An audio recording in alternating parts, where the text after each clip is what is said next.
අද අපි වැඩේ පටන් ගන්න යන්නේ පොඩි ඩිජිටල් රහස් පරීක්ෂක කතාවකින්. හිතන්න සාමාන්‍ය ටයර් පීඩන සෙන්සර් එකකින් එන වයර්ලස් සිග්නල් එක. ඒක ඇතුලේ හංගලා තියෙන දත්ත ටික එළියට අරගෙන අපිටම කියලා මොනිටරින් සිස්ටම් එකක් හදාගන්න පුළුවන් වුණොත් කොහොමද? අන්න ඒක තමයි අපි අද කරන්න යන්නේ. හොඳයි. මුලින්ම අහන්න ඕන ප්‍රශ්නේ තමයි මේක. මේ වයර්ලස් උපාංග උදාහරණයක් විදිහට අපේ ටයර් සෙන්සර් එක ඇත්තරම එකිනෙකා එක්ක සංනිවේදනය කරන්න කොහොමද? ගොඩක් වෙලාවට ඒක සිද්ධ වෙන්නේ රහස් කේතයකින්. ඔව් හරියටම රහස් පරීක්ෂක කතාවක් වගේ තමයි.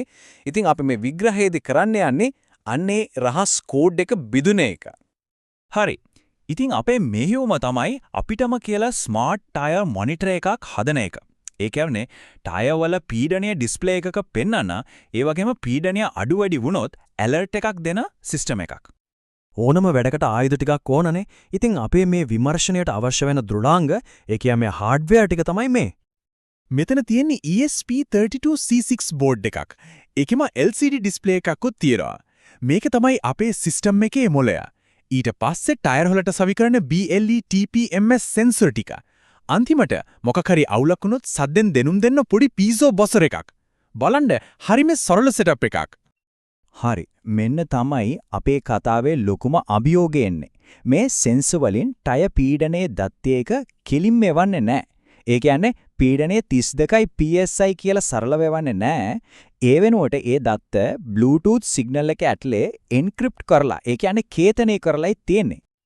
ඉතින් ඔය කෝඩ් එක බින්දින්න නම් ඉස්සෙල්ලාම මේ කෝඩ් එක අල්ලගන්න එපයි.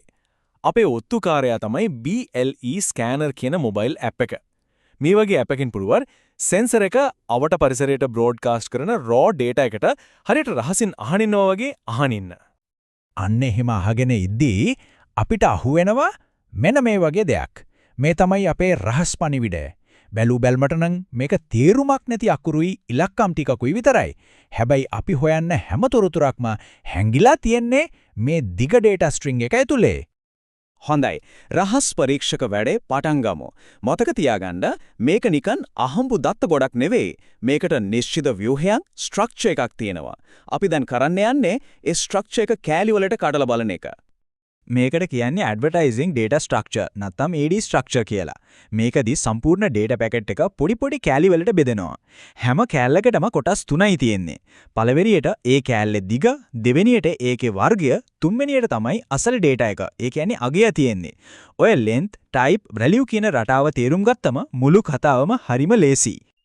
අන්න ඒ විදිහට බැලුවම අර තේරුමක් නෑ වගේ පෙනුන ඩේටා ගොඩ ඇත්තටම පිළිවෙලකට තියෙන කොටස් ටිකක් කියලා පේනවා. උදාහරණයක් විදිහට flags, service UIDs, manufacturer data, local name වගේ වෙන වෙනම කොටස් අපිට හඳුනා ගන්න පුළුවන්.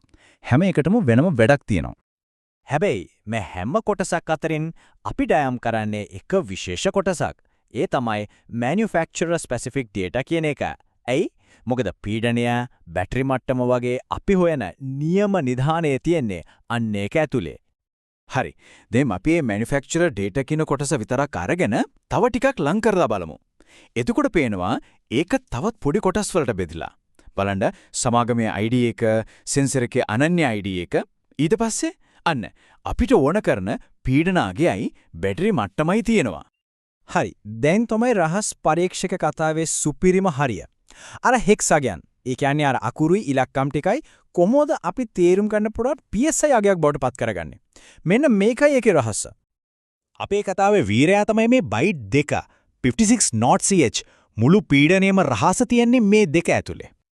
හැබැයි මෙතන පොඩි ට්‍රික් එකක් තියෙනවා. පරිගණක දත්ත ගබඩා කරන එක විදිහක් තමයි ලිටල් එන්ඩියන් කියන්නේ.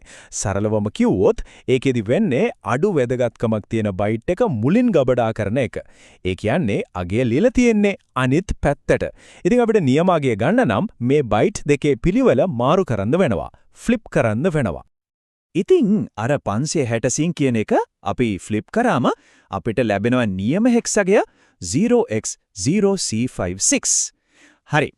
දැන් අපි උත්තරයට ගොඩක් කිට්ටුයි. දැන් ඔය 0056 කියන හෙක්සගය අපි සාමාන්‍ය දශම ස්ථාන අංකයක් බවට පරිවර්තනය කරාම එන උත්තරය තමයි 3158. හැබැයි වැඩේ ඉවර නෑ. අන්තිම පියවර සාමාන්‍යයෙන් මේ වගේ සෙන්සර් වලින් දත් එවනකොට දශම ස්ථාන නැතුව පූර්ණ සංඛ්‍යා විදිහට එවන්න ලේසි. ඒකට යාලා කරන වැඩේ තමයි නියම අගය CM වගේ ಗುಣ කරලා එවලා තැනට. ඉතින් අපිට නියම අගය ගන්න නම් ආපහු එක CM බෙදන්න ඕන. ඉතින් 3158 100න් බෙදුවම අපිට එනවා 31.5යට PSI. අන්න වැඩේ හරි. අපි සාර්ථකව රහස විසඳුවා. අර තේරුමක් නැති ඩේටා කොට දැන් අපිට කියවන්න පුළුවන් ප්‍රයෝජනවත් තොරතුරක් වෙලා. හරි. රහස් පරීක්ෂක වැඩේ ඉවරයි. දැන් ඉංජිනේරු වැඩේ පටන් ගමු. අපි මේ විකේතනය කරගත්ත දත්ත ටික පාවිච්චි කරලා වැඩක් තියෙන ඩිස්ප්ලේ එකක් නිර්මාණය කරන්නේ කොහොමද? හොඳ යූසර් ඉන්ටර්ෆේස් එකක ඒ කියන්නේ ඩිස්ප්ලේ එකක අපිට අවශ්‍ය හැම තොරතුරක්ම පැහැදිලිව තියෙන්න ඕනේ. හැම ටයර් එකකම පීඩනය රියල් ටයිම් පෙන්වන්න ඕන. ඒ එකම සෙන්සර් වල බැටරි මට්ටමත් දැනගන්න පුළුවන් වෙන්න ඕන. වැදගත්ම දේ තමයි පීඩනය අනතුරුදායක මට්ටමකට ආවොත් ඒක පැහැදිලිව දැర్శණය වෙන ඒ වගේම බස් එකෙන් ඇලාර්ම් එකක් දෙන විදියට හදන එක. එතකොට වෙන්නේ මෙහෙමයි අපි අර විකේතනය කරගත්ත පීඩන අගය කෙලින්ම අපේ UI එකට ඒ කියන්නේ ඩිස්ප්ලේ එකට යනවා. ඒ data එකෙන් ඩිස්ප්ලේ එක නිතරම අප්ඩේට් වෙනවා. අන්න එතකොට අපිට ලැබෙනවා සම්පූර්ණ වැඩ කරන ටයර් පීඩන නිරීක්ෂණ පද්ධතිය. අපි මුලින්ම පටන් ගත්ත අභියෝගය සම්පූර්ණයෙන්ම විසඳිනවා. ඉතින් අන්තිමට හිතන්න දෙයක් ඉතුරු වෙනවා.